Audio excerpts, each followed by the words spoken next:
السلام علیکم ورحمۃ اللہ وبرکاتہ۔ نحمدہ و نصلی علی رسولہ الکریم، اما بعد، فاعوذ باللہ السمیع العلیم من الشیطان الرجیم من ہمزہ ونفخہ ونفثہ۔ رب اشرح لی صدری ویسر لی امری واحلل عقدۃ من لسانی یفقہوا قولی۔ اللہم صلی علی محمد وعلی آل محمد کما صلیت علی ابراہیم وعلی آل ابراہیم انک حمید مجید۔ اللہم بارک علی محمد وعلی آل محمد کما بارکت علی ابراہیم وعلی آل ابراہیم انک حمید مجید۔ اچھا جی، ہم نے سورہ لقمان ہماری الحمدللہ مکمل ہو گئی۔ آج ہم سورت پڑھیں گے الف لام میم تنزیل۔ یہ سورت کی جو فضیلت ہے اس کے بارے میں صحیح مسلم کی حدیث ہے۔ اللہ کے رسول صلی اللہ علیہ وسلم جمعے کے دن فجر کی نماز میں سورت الم تنزیل اور حل آتا علی الانسان پڑھا کرتے تھے، یعنی اس کی یہ فضیلت ہے اس سورت کی، سورت الم تنزیل یعنی الف لام میم تنزیل۔ تو آئیے دیکھتے ہیں اللہ تبارک و تعالیٰ نے ہمیں اس سورت میں یعنی کہ کیا احکامات ہمارے لیے ہیں، کیا خزانہ ہے اس میں ہمارے لیے۔ میں خزانہ ہی سمجھتی ہوں جو مجھے، یعنی جیسے ہم ابھی تک الحمدللہ ہم نے سورت لقمان تک پڑھ لیا،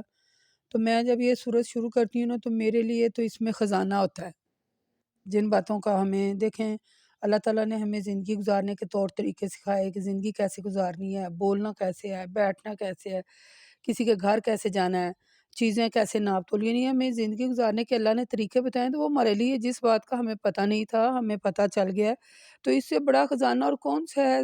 یعنی اپنی جو آخرت کو سنوارنے کے لیے۔ آپ مجھے بتائیے گا کہ کیا آپ میرے ساتھ اتفاق کرتے ہیں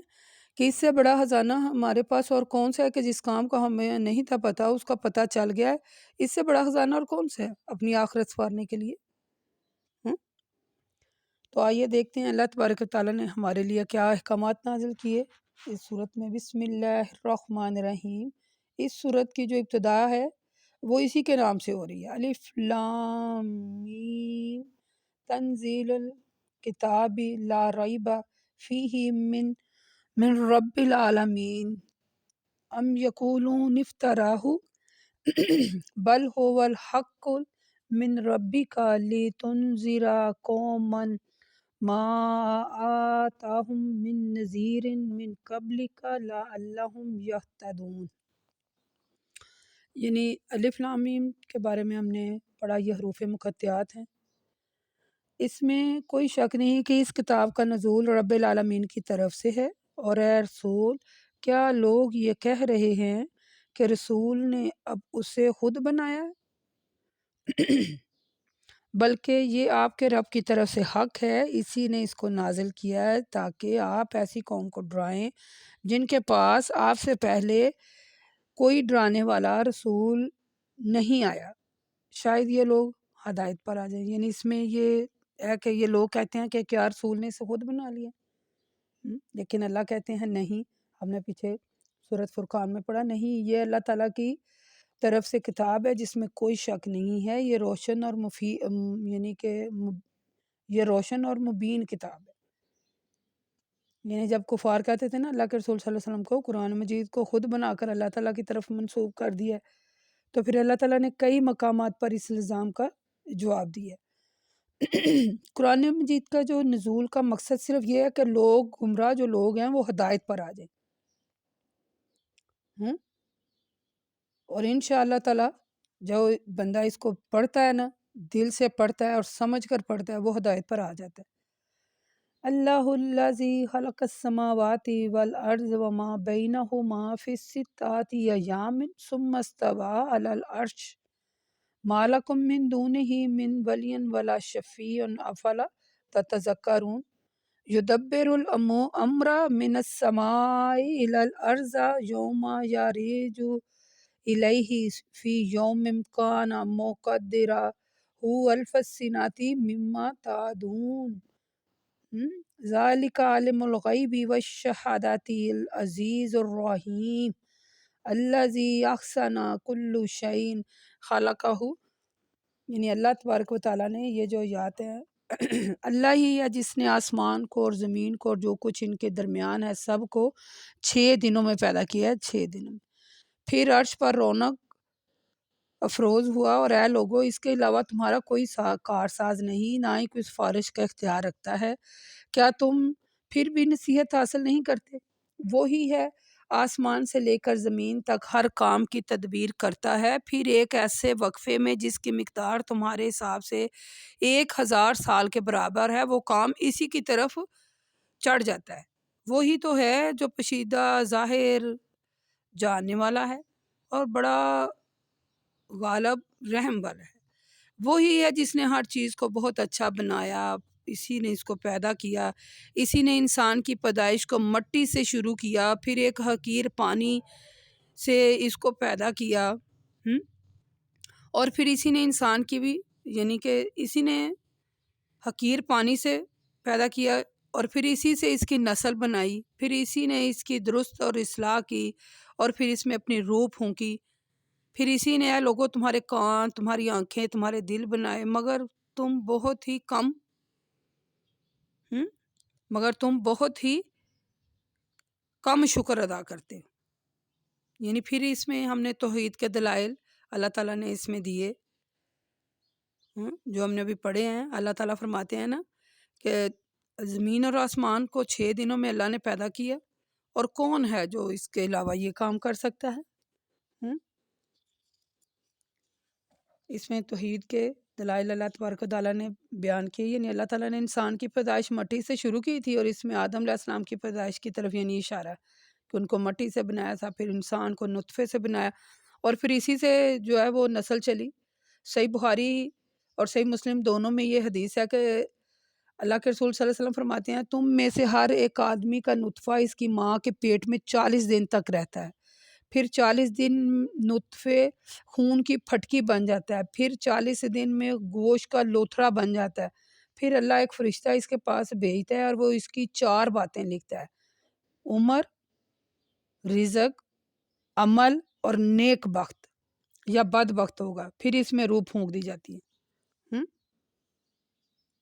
ٹھیک ہے۔ وَقَالُوا أَزَلْنَا فِي الْأَرْضِ أَإِنَّا لَفِي خَلْقٍ الْجَدِيدِ، اللہ کہتے ہیں اے رسول، یہ لوگ کہتے ہیں کہ ہم زمین میں نیست و نابود ہو جائیں گے تو کیا پھر دوبارہ پیدا ہوں گے؟ آپ کہیں ایسا ضرور ہونا ہے، لیکن اے رسول یہ لوگ مانیں گے نہیں، اس لیے کہ یہ لوگ دوبارہ زندہ ہونے کے نہیں بلکہ اصل میں اپنے رب کی ملاقات کے منکر ہیں۔ آپ کہہ دیجئے کہ موت کا فرشتہ جو تم پر مقرر کیا گیا ہے تمہاری روح قبض کرے گا، پھر تم اپنے رب کی طرف لوٹائے جاؤ گے۔ اور اے رسول کاش آپ مجرموں کو اس وقت دیکھیں جس وقت وہ اپنے رب کے پاس سر جھکائے کھڑے ہوں گے اور اس طرح کہہ رہے ہوں گے: اے ہمارے رب، ہم نے اپنی آنکھوں سے دیکھ لیا اور براہ راست سب کچھ سن لیا، اب ہمیں یقین آ گیا ہے، ہمیں واپس دنیا میں بھیج تاکہ ہم اچھے عمل کریں۔ یہ آیت بڑی اہم ترین آیت ہے، آپ لوگ اس کو لکھ لیں اور ذہن نشین کر لیں اچھی طرح، ذہن نشین کر لیں اچھی طرح کہ یہ کیا کہا گیا ہے، کہ انسان کیا کہے گا اللہ تعالیٰ سے؟ وہ کہے گا یا اللہ اب میں نے، یعنی جب وہ سر جھکائے اللہ کے پاس کھڑا ہوگا تو کہے گا اے میرے رب، میں نے اپنی آنکھوں سے دیکھ لیا ہے اور سب کچھ اپنے کانوں سے سن لیا ہے، اور اب مجھے یقین آ گیا، تو مجھے واپس دنیا میں بھیج، میں اچھے عمل کروں۔ ہم نے یہ آیت الف لام میم تنزیل آیت نمبر 12 میں ہم نے یہ پڑھ لیا کہ ہمارے ساتھ ایسا ہوگا، اور ہم نے پڑھ لیا، میں نے ابھی آپ سے کہا نا کہ اس میں ہمارے لیے خزانہ ہے، یہ کسی خزانے سے کم آیات نہیں ہے۔ اب جب کہ ہم نے یہ پڑھ لیا ہے یہ آیت، تو ہم نے ایسا کرنا ہے تو پھر ہمیں پورا مکمل پورا اسلام میں داخل ہو جانا چاہیے اور اللہ تعالیٰ کے احکامات کو مضبوطی سے پکڑ لیں اور ان پر عمل کریں، کہ میں ایک عورت ہوں اور مجھے عورت ہونے کی حیثیت سے اللہ تعالیٰ نے جو میرے لیے احکامات اتارے، مجھے ان کے بارے میں کیا کرنا چاہیے۔ یہ چند روزہ زندگی ہے اور اس کو آخرت کی زندگی پر ہمیں قربان کریں گے تو جو دائمی زندگی ہے، جو جنت ہے، جس کے نیچے نہریں ہیں، جس کے باغات ہیں اور بہت کچھ ہے اس میں، اور اپنی مرضی، یعنی وہاں کوئی بندہ بیمار نہیں ہوگا، کوئی کچھ نہیں ہوگا۔ اللہ کا دیدار، میں سوچتی ہوں سب سے زیادہ اہم ترین ہے کہ اللہ کا دیدار ہوگا وہاں۔ اب یقین کریں کہ جب یہ میں ایسی یاد پڑھتی ہوں تو میں یعنی اکثر اپنی ویڈیو میں کہتی ہوں کہ میرے پاس الفاظ ختم ہو جاتے ہیں جب میں یہ پڑھتی ہوں. آپ یقین کریں کہ جو میری کیفیت ہے وہ میں الفاظ میں بیان ہی نہیں کر سکتی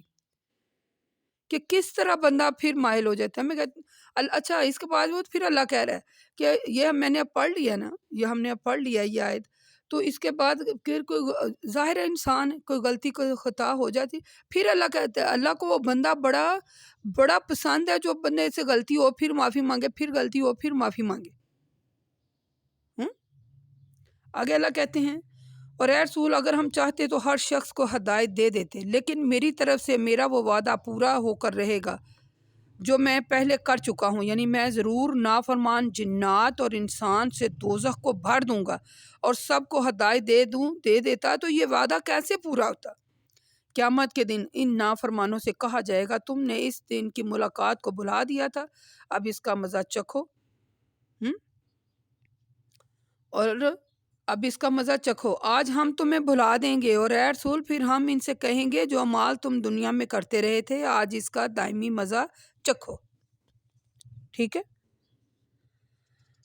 یعنی یہ کفار کہتے تھے نا کہ جب ہم زمین میں نیست و نبود ہو جائیں گے تو پھر کیا دوبارہ زندہ ہوں گے. وہ اس بات کو مانتے ہی نہیں تھے. اللہ کہتا ہے وہ دراصل اس بات کو ماننے سے انکار کر رہے ہیں کہ وہ اپنے رب سے دوبارہ ملاقات کریں، یعنی وہ اس کے منکر ہیں. یعنی ان کے عقیدہ یہ جو ہے آخرت کی تردید میں اللہ تعالیٰ نے دوسری دلیل زمین کے مردہ ہونے اور پھر اس کے بعد بارش ہونے کی دلیل، یعنی یہ بھی ہم نے قرآن پاک میں بار بار پڑھا. ٹھیک ہے، یہ ان کا ذکر ہم سورۃ نحل اور سورۃ فرقان میں پڑھے ہیں. بات یہ قیامت برحق ہے، وہ آنی ہے، اس سے پہلے اپنی اپنی تیاری جو ہے وہ کریں. ٹھیک ہے، اللہ کے پاس لوٹ کر جانا ہے، اس کی تیاری کریں. انما یؤمنون بآیاتنا الذین اذا ذکروا بها. پھر اللہ تبارک و تعالیٰ آگے کہتے ہیں ہماری آیتوں پر بس وہی لوگ ایمان لاتے ہیں جن کو جب کبھی ان آیات کے ذریعے نصیحت کی جائے تو وہ سجدے میں گر جاتے ہیں، اپنے رب کی تعریف کے ساتھ تسبیح اور تقدیس کرتے ہیں اور تکبر نہیں کرتے. ان کے پہلو بستروں سے علیحدہ رہتے ہیں، وہ اپنے رب کے خوف اور امید کے ساتھ پکارتے ہیں اور جو کچھ مال ہم نے ان کو دیا اس میں سے ہمارے راستے میں خرچ کرتے ہیں. تو ایسے لوگوں کے لیے ان کی آنکھوں کو ٹھنڈک پہنچانے والی جو نعمتیں چھپا کر رکھی گئی ہیں انہیں کوئی شخص نہیں جانتا. یہ ان کے اعمال کا بدلہ ہے جو وہ دنیا میں کیا کرتے تھے. اور اے رسول کیا جو شخص مومن ہو اور اس شخص کی مانند ہو سکتا ہے جو فاسق ہو؟ نہیں، ایسے لوگ ہرگز برابر نہیں ہو سکتے. اما الذین آمنوا وعملوا الصالحات فلہم جنت المأوی نزولا بما کانوا یعملون واما الذین فسقوا فمأواہم النار. جو لوگ ایمان لائے اور جنہوں نے نیک عمل کیے ان کا ٹھکانہ باغات میں ہے، یہ ان کی مہمانی ہوگی اور ان کے اعمال کے بدلے میں جو دنیا میں وہ کیا کرتے تھے. اور جو لوگ نافرمان ہیں ان کا ٹھکانہ دوزخ ہے، جب کبھی وہ اس سے نکلنا چاہیں گے تو واپس اسی میں ہی لوٹا دیا جائے گا اور ان سے کہا جائے گا دوزخ کے جس عذاب کو تم جھٹلاتے تھے اب اس کا مزہ چکھو. اور اے رسول قیامت کے بڑے عذابات کے علاوہ ہم ان کو قریب کہ یعنی دنیا کے عذاب کا مزہ بھی چکھائیں گے تاکہ یہ لوگ ہماری طرف لوٹ آئیں. اور اے رسول اس سے بڑا ظالم کون ہے جس کو اس کے رب کی آیات کے ذریعے نصیحت کی جائے تو وہ اسے منہ پھیرے. ہم گناہگاروں سے ان کی اس حرکت کا بدلہ ضرور لیں گے، ضرور. ٹھیک ہے، ان آیات میں اللہ تعالیٰ نے ایمان والوں کی 6 نشانیاں جو ہیں وہ ہائی لائٹ کی ہیں. ایمان لانے والوں کی پہلی نشانی یہ ہے کہ جب اللہ کی آیات کے ذریعے ان کو نصیحت کی جاتی ہے تو وہ سجدے میں گر پڑتے ہیں، یعنی آیات کو سن کر وہ لاپرواہی نہیں کرتے، احکام الہی کے سامنے سر تسلیم ہم کر دیتے ہیں، انتہائی عاجزی انکساری کا اظہار کرتے ہوئے سجدہ ریز ہو جاتے ہیں. ٹھیک ہے، اور یہ جو نصیحتیں نا یہ ایمان والوں کو ہی فائدہ دیتی ہیں.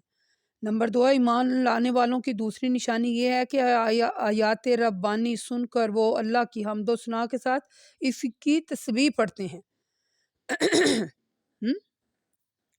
اس کی تسبیح پڑھتے ہیں. صحیح بخاری کی حدیث ہے، اما عائشہ صدیقہ رضی اللہ تعالیٰ عنہ فرماتی ہیں نبی کریم صلی اللہ علیہ وسلم رکوع اور سجدے میں یہ دعا پڑھتے